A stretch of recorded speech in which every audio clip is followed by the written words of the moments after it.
Assalamualaikum. Welcome back to my channel Bake with Shinsi. അപ്പോൾ ഇന്ന് ഞാൻ വന്നിട്ടുള്ള റെസിപ്പി എന്ന് പറഞ്ഞാൽ കുറച്ച് സ്പെഷ്യലാണ്. അതായത് ഞാൻ ഡബിൾ ഹോസിൻ്റെ ഒരു കോമ്പറ്റീഷനിൽ പങ്കെടുത്തിട്ടുണ്ടായിരുന്നു. ഡബിൾ ഹോസ് അല്ലേ, അപ്പോൾ എന്തായാലും ഒരുപാട് പേരുണ്ടാവും. അപ്പോൾ ജസ്റ്റ് ഒരു പാർട്ടിസിപ്പേഷൻ എന്നുള്ള രീതിയിൽ ഞാനും ജസ്റ്റ് ഒന്ന് പാർട്ടിസിപ്പേറ്റ് ചെയ്തിരുന്നു. അതായത് നമ്മൾ എന്തെങ്കിലും റെസിപ്പി ഉണ്ടാക്കിയിട്ട്, അതായത് ഡബിൾ ഹോസിൻ്റെ പത്തിരിപ്പൊടി വെച്ചിട്ട് എന്തെങ്കിലും റെസിപ്പി ക്രിയേറ്റ് ചെയ്തിട്ട് അവർക്ക് ആ വീഡിയോ അയച്ചു കൊടുക്കാമെന്നായിരുന്നു. അപ്പോൾ എക്സ്പെക്ട് ചെയ്തിട്ടൊന്നുമല്ല, നേരത്തെ പറഞ്ഞ പോലെ പാർട്ടിസിപ്പേഷൻ എന്നുള്ള രീതിയിൽ എൻ്റെ ഉമ്മാൻ്റെ റെസിപ്പി വെച്ചിട്ട് ഞാനൊന്ന് ഉണ്ടാക്കി അയച്ചു കൊടുത്തിട്ടുണ്ടായിരുന്നു. അപ്പോൾ സത്യം പറഞ്ഞാൽ തീരെ എക്സ്പെക്ട് ചെയ്യാതെയാണെങ്കിലും എനിക്ക് കൺസലേഷൻ പ്രൈസ് കിട്ടിയിട്ടുണ്ട്. അതുപോലെ ഞാൻ തീരെ എക്സ്പെക്ട് ചെയ്തതല്ല, എനിവേ എനിക്കത് കിട്ടിയിട്ടുണ്ട്. അപ്പോൾ എന്തായാലും ആ റെസിപ്പി നിങ്ങളുമായിട്ട് ഷെയർ ചെയ്യാമെന്ന് വിചാരിച്ചു. അതുപോലെ തന്നെ ഡബിൾ ഹോസ് എനിക്ക് അയച്ചിട്ടുള്ള ഗിഫ്റ്റ് കൺസലേഷൻ പ്രൈസും കൂടെ ഞാൻ കാണിക്കുന്നുണ്ട്. അപ്പോൾ അതിൻ്റെ ഒരു അൺബോക്സിങ് കൂടെ ഞാൻ ഈ വീഡിയോയിൽ ആഡ് ചെയ്യുന്നുണ്ട്. അപ്പോൾ എന്തായാലും നമുക്ക് വീഡിയോ കാണാം.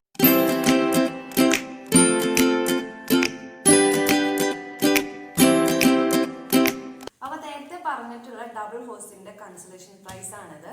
വളരെ നല്ല പാക്കേജിങ്ങും അതുപോലെ തന്നെ നല്ല നീറ്റായിട്ടുള്ള പ്രസൻറ്റേഷനും കാര്യങ്ങളൊക്കെയാണ്. അപ്പോൾ എന്തായാലും ഇത് ഓപ്പൺ ചെയ്തിട്ട് ഇതിൻ്റെ അകത്ത് എന്തൊക്കെയാണെന്ന് നോക്കാം.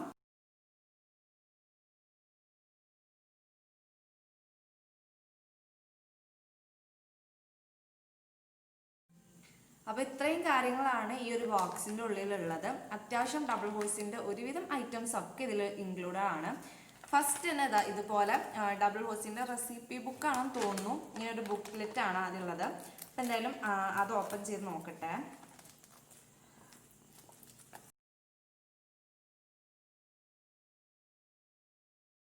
ഒരു ബുക്കാണ് ഫസ്റ്റ് തന്നെ.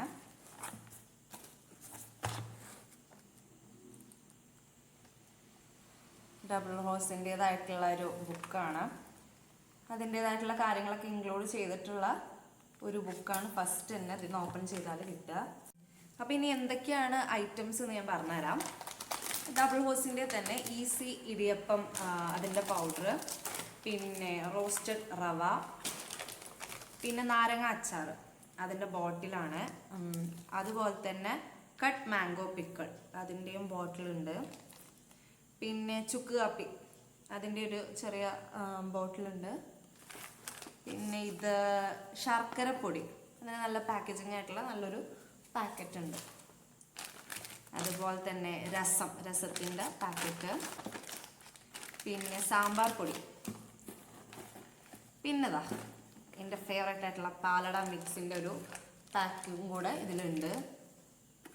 പിന്നെ ഇതിൽ വന്നിട്ടുള്ളത് മെയിൻ ആയിട്ടുള്ള കുറേ പൊടികളാണ്. അതായത് പുട്ടുപൊടി, അപ്പം, പത്തിരിപ്പൊടി, വട്ടയപ്പത്തിൻ്റെ മിക്സ്, ഈസി പാലപ്പം, അങ്ങനെ ബ്രേക്ക്ഫാസ്റ്റിനും ഡിന്നറിനൊക്കെ പറ്റുന്ന ഒരുപാട് പൊടികളാണ് പിന്നെ ഉള്ളത്. അപ്പോൾ ഈ കാണിച്ചു തന്നിട്ടുള്ള ഐറ്റംസ് ഒക്കെയാണ് ഈ ബോക്സിലുള്ളത്.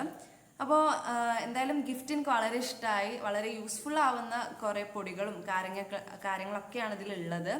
എന്തായാലും ഡബിൾ ഹോസിന് ഒരുപാട് താങ്ക് യു. അപ്പോൾ എന്തായാലും ഇത്രയും കാര്യങ്ങളാണ്. അപ്പോൾ ഇനി എന്തായാലും റെസിപ്പി നമുക്ക് നോക്കാം. അപ്പോൾ ഇതാണ് ഡബിൾ ഹോസിന്റെ ഈസി പത്തിരിപ്പൊടി.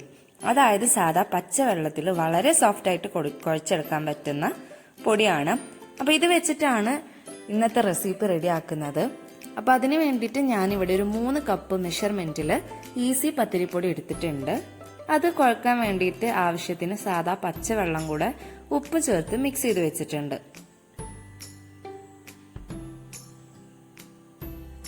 അപ്പോൾ വെള്ളം ചേർക്കുമ്പോഴും ആവശ്യത്തിന് മാത്രം ഒഴിച്ചു കൊടുത്തിട്ട് ഒന്ന് കുഴച്ചെടുക്കുക.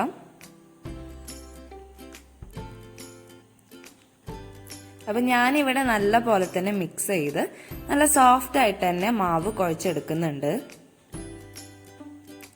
അപ്പോൾ ഇനി ഇതിലേക്കുള്ള ഫില്ലിങ്സിന്റെ ഇൻഗ്രീഡിയൻസ് എന്തൊക്കെയാന്ന് നോക്കാം.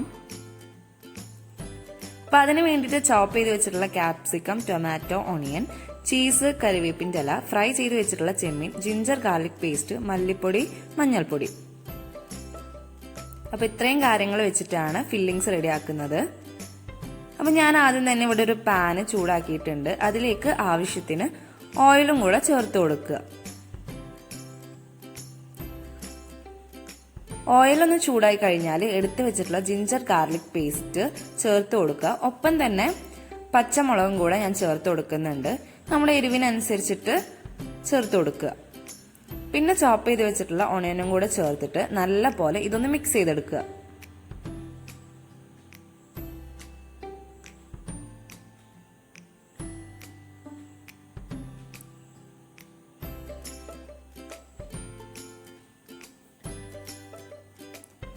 അപ്പോൾ നല്ല പോലെ തന്നെ ഓണിയൻ ആയി കഴിഞ്ഞ ശേഷം ചോപ്പ് ചെയ്ത് വെച്ചിട്ടുള്ള ടൊമാറ്റോയും കൂടെ ആഡ് ചെയ്തിട്ട് നേരത്തെ ചെയ്ത പോലെ തന്നെ നന്നായിട്ട് ഇതൊന്ന് മിക്സ് ചെയ്തെടുക്കണം.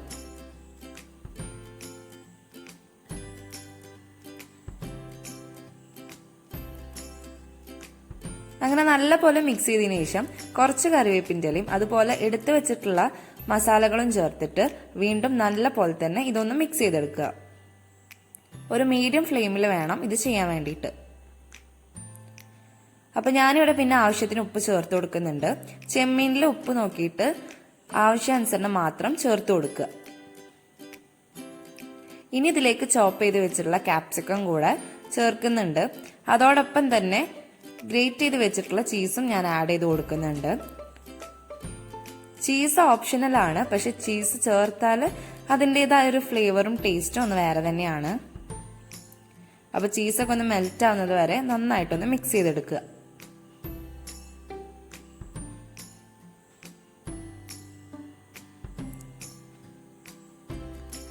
അപ്പോൾ ചീസൊക്കെ മെൽറ്റായി. ഇനി ഇതിലേക്ക് ഞാൻ അരിഞ്ഞു വെച്ചിട്ടുള്ള ചെമ്മീനും കൂടെ ചേർത്ത് കൊടുക്കുകയാണ്.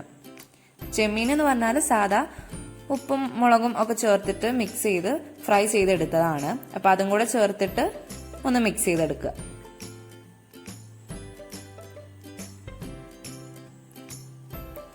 അപ്പോൾ ഇത്രയേ ഉള്ളൂ ഫില്ലിങ്സ് ഇവിടെ റെഡി ആയിട്ടുണ്ട്. ഇനി ബാക്കിയുള്ളത് എങ്ങനെയാ നോക്കാം. അപ്പൊ നേരത്തെ കുഴച്ച് വെച്ചിട്ടുള്ള മാവിന്ന് ഓരോ ബോൾസ് എടുത്തിട്ട് പരത്തിയെടുക്കുക. ഞാൻ ഇതുപോലെ പരത്തിയെടുത്തിട്ടുണ്ട്. എന്നിട്ട് സൈഡൊക്കെ ഒന്ന് കട്ട് ചെയ്ത് കൊടുക്കുക. ഇതിന്റെ അകത്ത് ഫില്ലിങ്സ് വെച്ചിട്ടാണ് ഇത് സ്റ്റീം ചെയ്തെടുക്കുന്നത്.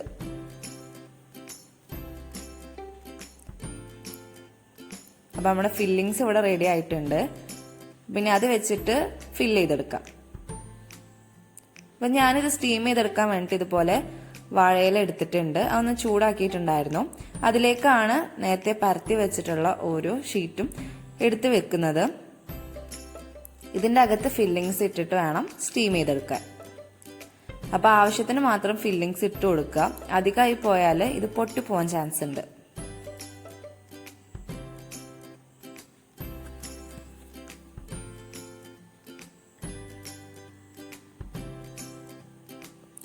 അപ്പൊ ഞാൻ ആവശ്യത്തിനുള്ള ഫില്ലിങ്സ് വെച്ചു കൊടുത്തു. ഇനി ഇതുപോലെ ഇതൊന്ന് ഫോൾഡ് ചെയ്തെടുക്കണം.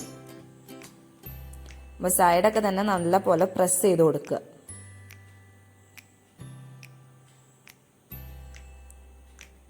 ഇതുപോലെയാണ് ഓരോന്നും റെഡിയാക്കി എടുക്കേണ്ടത്. ഞാൻ പിന്നെ ഒരു ഡെക്കറേഷൻ എന്ന പോലെ ഒരു ഫോർക്ക് വെച്ചൊരു സൈഡൊക്കെ ഒന്ന് ഡെക്കറേറ്റ് ചെയ്തെടുക്കുന്നുണ്ട്. അതൊക്കെ നമ്മുടെ ഇഷ്ടത്തിനനുസരിച്ച് ചെയ്തെടുക്കാം. എല്ലാ സൈഡും നല്ല പോലെ തന്നെ പ്രസ് ചെയ്തെടുക്കണം.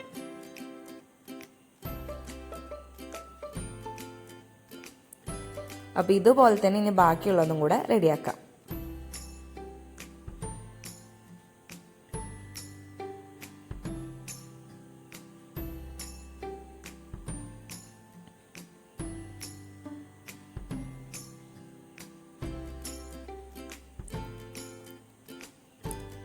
ഇനി റെഡിയായി വെച്ചിട്ടുള്ള ഓരോ ചെമ്മീൻ പത്തിരിയും സ്റ്റീം ചെയ്തെടുക്കണം. അപ്പോൾ വളരെ കുറച്ച് നേരം കൊണ്ട് തന്നെ നമുക്കിത് സ്റ്റീം ചെയ്തെടുക്കാൻ പറ്റും.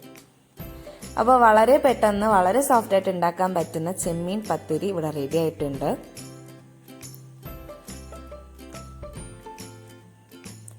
കണ്ടോ, വളരെ സോഫ്റ്റ് ആണ്. അതുപോലെ തന്നെയാണ് ടേസ്റ്റും. നല്ല ടേസ്റ്റാണ് ഇതിനുള്ളത്.